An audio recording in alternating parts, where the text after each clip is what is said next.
विद्यार्थियों, मैं डिम्पल जायसवाल, सहायक आचार्य MSc कॉलेज भरतपुर। भगवद गीता का प्रसंग चल रहा है, द्वितीय अध्याय हमारा चल रहा है। इसमें हम अनेक श्लोकों का अध्ययन कर चुके हैं। आगे के श्लोकों का अध्ययन प्रस्तुत वीडियो में करेंगे। विद्यार्थियों, आप सभी को पता है भगवद गीता BA तृतीय वर्ष के प्रथम प्रश्न पत्र में निहित है। आगे के श्लोकों का अध्ययन हम यहाँ कर रहे हैं।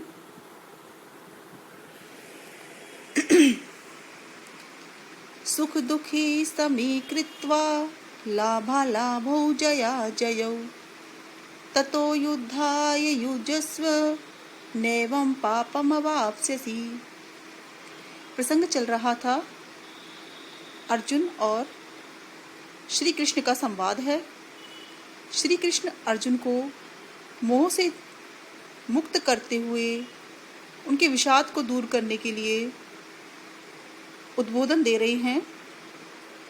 इसी प्रसंग में आगे श्री कृष्ण कहते हैं, हे अर्जुन, सुख दुखे समे कृत्वा, सुख और दुख को समान करके, लाभालाभौ जया जयौ, तथा लाभ और अलाभ यानी हानि, लाभ और हानि को, जय और पराजय को समान करके, ततो उसके पश्चात युद्धाय युद्ध के लिए युजस्व तुम प्रयत्न करो।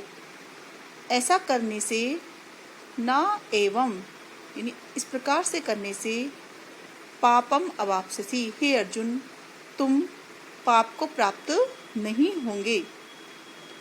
अर्जुन के मन में एक शंका उत्पन्न हुई थी कि ऐसा तो नहीं कि मैं अपनों को मारकर पाप का भागी बन जाऊंगा, हत्या का भागी बन जाऊंगा, अपयश की प्राप्ति मुझे होगी। तो इसी संशय का नाश करते हुए, इसी विषाद को दूर करने के लिए श्री कृष्ण कह रहे हैं कि हे अर्जुन, सुख दुख, लाभ हानि, जय और पराजय, इन सबको सम्मान समझकर तू युद्ध के लिए तैयार हो जा। इस प्रकार से युद्ध करने से तू पाप की प्राप्ति नहीं करेगा। प्रस्तुत श्लोक में द्वंद्व समास हुआ है, सुख दुखे, सुख दुखयो समाहार, लाभ अलाभो, लाभ और अलाभ, लाभ और हानि, जय और पराजय का समाहार। तो यहाँ सर्वत्र द्वंद्व समास है। क्रिय धातु इक्त्वा प्रत्यय का प्रयोग हुआ है। युद्धाय में युद्ध में ल्यप प्रत्यय का प्रयोग हुआ है। अगले श्लोक में श्री कृष्ण कहते हैं, एषा ते अभिहिता सांख्ये बुद्धि योगे तु इमां शृणु बुद्धया युक्तो यया पार्थ कर्म बंधम प्रहास्यसि। ऐसा यह जो मैंने ज्ञान अभी तुम्हें कहा था, वो किस लिए कहा है? ते अभिहिता, तुम्हारे लिए कहा गया है। सांख्ये, सांख्य नहीं, ज्ञान के रूप में जो मैंने अभी तुम्हें, ज्ञान मार्ग में जो मैंने अभी आपको उपदेश दिया है, बुद्धि योगे तु इमाम शरणु। हे अर्जुन, तुम इस ज्ञान को अब बुद्धि योग के रूप में सुनो, क्योंकि बुद्धया युक्तो यया बुद्धया, जिस बुद्धि से युक्त होकर तुम, हे पार्थ, अर्जुन के लिए पार्थ का प्रयोग हुआ है, हे पार्थ, तुम कर्मों के बंधन को त्याग दोगे। तो अन्वय सहित दोबारा से देखिए कि हे अर्जुन तथा पुत्र अर्जुन, हे पार्थ, जो ज्ञान मैंने अभी ज्ञान मार्ग के रूप में कहा, उसी को तुम किसके रूप में सुनो? अब आगे मैं तुम्हें सांख्य योग के रूप में, बुद्धि योग के रूप में कहूँगा। जिस बुद्धि से युक्त होकर के तुम संपूर्ण कर्मों के बंधन को त्याग दोगे। कर्मों के बंधन का मतलब जो भी कर्म हम करते हैं उनसे हमारा बंधन हो जाता है, उसी के अनुसार हमें फल की प्राप्ति होती है। लेकिन अगर कर्मों को जानकर और कर्मों के फल से में स्पृहा न करते हुए अगर हम कर्म करें तो हमें कर्म के बंधनों की प्राप्ति नहीं होती। इसको आगे श्री कृष्ण अपने मुखारविंद से समझाएंगे। नाहि अविक्रम नाशो अस्ति प्रत्यवायो न विद्यते स्वल्पमप्यस्य धर्मस्य त्रायते महतो भयात्।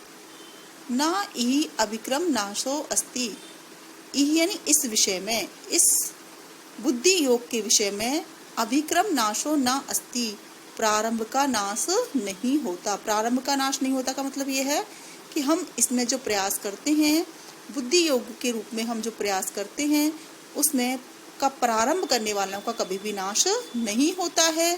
प्रत्यवायो न विद्यते, और उसका प्रत्यवाय का मतलब होता है उल्टा परिणाम, विपरीत परिणाम, उसका कोई विपरीत परिणाम भी नहीं होता है। स्वल्पम अपि अस्य धर्मस्य, इस धर्म का, अस्य धर्मस्य स्वल्पम अपि, इस धर्म का थोड़ा सा प्रयत्न भी त्रायते, रक्षा करता है, महतो भयात, महान भय से हमारी रक्षा करता है। तो श्री कृष्ण ने इससे पहले वाले श्लोक में कहा था कि मैंने जो अब तक आपको उपदेश दिया वो ज्ञान योग के विषय में था। अब मैं इसे किस के रूप में कहूँगा? बुद्धि योग के विषय में, कर्म योग के विषय में यहाँ पर कहूँगा। तो कर्म योग के लिए आगे जितने भी प्रसंग चलेंगे, जितने भी श्लोक आएंगे, वो सब किसके होंगे? कर्म योग के। कर्म की महत्ता का प्रतिपादन सर्वत्र आपको दिखाई देगा। इसीलिए कह रहे हैं श्री कृष्ण कि जो कर्मयोग होता है, इस कर्मयोग में प्रारंभ का नाश नहीं होता और इसका विपरीत परिणाम भी नहीं होता है। जो प्राणी इस कर्मयोग का आश्रय लेते हैं, इस कर्मयोग के विषय में थोड़ा भी प्रयत्न करते हैं, उन प्राणियों को, उन व्यक्तियों को यह कर्मयोग महान भय से उनकी रक्षा करता है। आपने कारक प्रकरण पढ़ा है, भीत्रार्थानाम भय हेतु। इस सूत्र से त्रा के अर्थ में यहाँ पर पंचमी विभक्ति का प्रयोग हुआ है। महतो भयात, भयात में हाँ पंचमी विभक्ति आई है। तो यहाँ पर श्री कृष्ण अर्जुन को कर्मयोग का प्रारंभ कर रहे हैं, कर्मयोग की शिक्षा दे रहे हैं। अब तक किसके बारे में बता रहे थे? ज्ञान योग के विषय में। तो कर्मयोग के विषय में आपको यहाँ पर आगे श्लोक मिलेंगे। व्यवसायत्मिका बुद्धि के कुरुनंदन बहुशाखायनंता च बुद्धियो अविसायिनम। ये क्या कह रहे हैं श्री कृष्ण? व्यवसायत्मिका बुद्धि एक है कुरुनंदन, हे कुरुनंदन, कौरवों के वंशज हैं अर्जुन, इसलिए यहाँ पर अर्जुन को कुरुनंदन कहा है कि हे अर्जुन, की बुद्धि योग के विषय में जो समाहित चित्त होते हैं उनकी बुद्धि एक होती है। व्यवसायत्मिका बुद्धि कैसी होती है? एक ही होती है, निश्चित बुद्धि। व्यवसायत्मिका मतलब निश्चय करने वाली, दृढ़ निश्चय करने वाली बुद्धि एक होती है। बहुशाखा अनंता च, बहुशाखा अनेक शाखाओं वाली और अनंत होती है। किसकी बुद्धि? अव्यवसायी नाम, जो दृढ़ निश्चय करने में असमर्थ होते हैं, चंचल बुद्धि वाले होते हैं, उनकी बुद्धि कैसी होती है? अनेक शाखाओं वाली और अनंत हुआ करती है। अनंत बुद्धि का मतलब क्या हुआ? यानी उनके हृदय में, उनके मन में हमेशा असमंजस बना रहता है, ये करूं या नहीं करूं, ये सत्य है या ये असत्य है, क्या करने योग्य है, क्या ना करने योग्य है। इस प्रकार से उनका मन हमेशा विचलित रहता है। लेकिन जो स्थिर बुद्धि वाले होते हैं, उनकी बुद्धि हमेशा दृढ़ निश्चय करने वाली हुआ करती है। तो श्री कृष्ण अर्जुन से कहते हैं कि हे अर्जुन, जो निश्चय दृढ़ बुद्धि वाले व्यक्ति होते हैं, निश्चय बुद्धि वाले व्यक्ति होते हैं, उनकी बुद्धि हमेशा एक ही दृढ़ निश्चय करती है। लेकिन जो अव्यवसायी होते हैं, जिनकी बुद्धि चंचल है, ऐसे व्यक्तियों की बुद्धि अनेक प्रकार से सोचने वाली हुआ करती है। तो तुम्हें कैसा बनना है? तुम्हें व्यवसायत्मिका बुद्धि वाला बनना है, दृढ़ निश्चय बुद्धि वाला बनना है। अपने लक्ष्य पर ध्यान रखते हुए यह निर्धारित करना है कि वास्तव में हमारे जीवन का लक्ष्य क्या है। कर्मण्येवाधिकारस्ते मा फलेषु कदाचन मा कर्म फल हेतुर्भू मा ते संगोस्तु कर्मणि। बहुत ही सुंदर कर्म योग का श्लोक है। अधिकतर आप बच्चों ने भी सुना होगा। जब भी हम कर्मयोग की बात करते हैं तो इस श्लोक का हम उदाहरण देखते हैं। श्री कृष्ण अर्जुन से कहते हैं कि हे अर्जुन, कर्मण्येव अधिकारस्ते, तुम्हारा केवल कर्म में ही अधिकार है। माँ फलेषु कदाचन, कभी भी उस कर्म के फल में तुम्हारा कभी भी अधिकार नहीं है। अर्थात तुम्हें क्या करना चाहिए? केवल कर्म पर ध्यान देना चाहिए, अपने कर्मों पर ध्यान देना चाहिए। इस कर्म को करने से हमें किस फल की प्राप्ति होगी, इस पर कभी भी ध्यान नहीं देना चाहिए।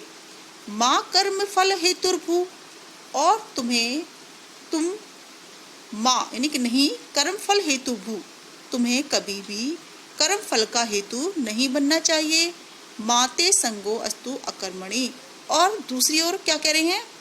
माँ ते संगः अस्तु, तुम्हारा संग नहीं होना चाहिए। किसमें? अकर्मणि, अकर्म में भी तुम्हारा संग नहीं होना चाहिए। कितना सुंदर तथ्य यहाँ प्रस्तुत किया है।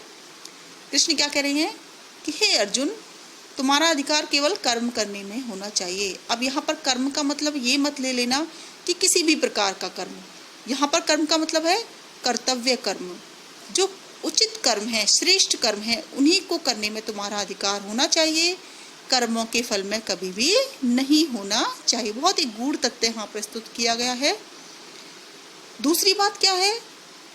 उस कर्म के फल का तुम हेतु भी मत बनो, हेतु माध्यम भी मत बनो। और ऐसा भी नहीं होना चाहिए कि तुम ये कहो कि मैं तो कर्म ही नहीं करूँगा, मैं कर्म क्यों करूँ। तो तुम्हारा कर्म ना करने में भी तुम्हारी चेष्टा नहीं होनी चाहिए। अर्थात कर्म तो करना ही है। किस प्रकार से के कर्म करने हैं? श्रेष्ठ कर्म करने हैं, उदात्त कर्म करने हैं, कर्तव्य कर्म करने हैं। कभी भी अकर्मण्य बनकर नहीं रहना है, लेकिन उन कर्मों के फल पर भी ध्यान नहीं देना है। हमें केवल ये याद रखना चाहिए कि हमारा कर्तव्य कर्म क्या है और उसको हमेशा करते रहना चाहिए। ऐसा करने से तुम कभी भी पाप के भागी नहीं बनोगे। पहले श्लोक में श्री कृष्ण ने क्या कहा था कि कर्म बंधन तुम्हें पाप प्रदान नहीं करेंगे। कब नहीं करेंगे? जब तुम इस प्रकार से अपने कर्म करोगे तो तुम कभी भी पाप के भागी नहीं बनोगे। योगस्थ कुरु कर्माणि संगम त्यक्त्वा धनंजय, सिद्धि असिद्धि समो भूत्वा समत्वम योग उच्यते। योग किसे कहते हैं? युज धातु से बना है। युज मीन्स एकाग्र हो जाना, उससे युक्त हो जाना, जुड़ जाना।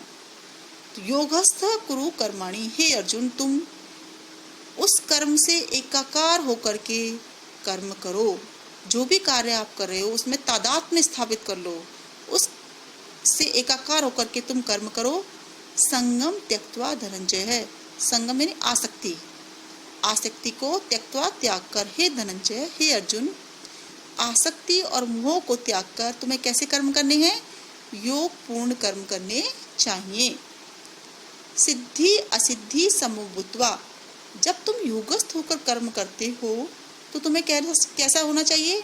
सिद्धि कहते हैं जो भी कर्म हम कर रहे हैं उसकी फल की प्राप्ति, यानी जो भी कर्म कर रहे हैं उसके सिद्ध होने में, यानी पूर्ण होने में, या फिर असिद्धि उसके ना पूर्ण होने में, अपूर्ण रहने में।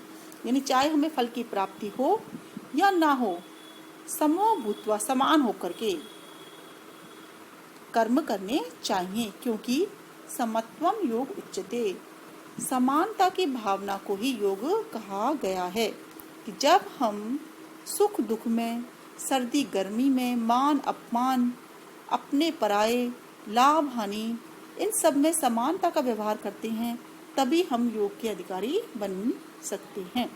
तो हे अर्जुन, तुम्हें योग से युक्त होकर और आसक्ति का त्याग करके अपने कर्म को करना है। सिद्धि और असिद्धि में समान होकर के कर्म को करना है, क्योंकि समत्व ही योग कहलाता है।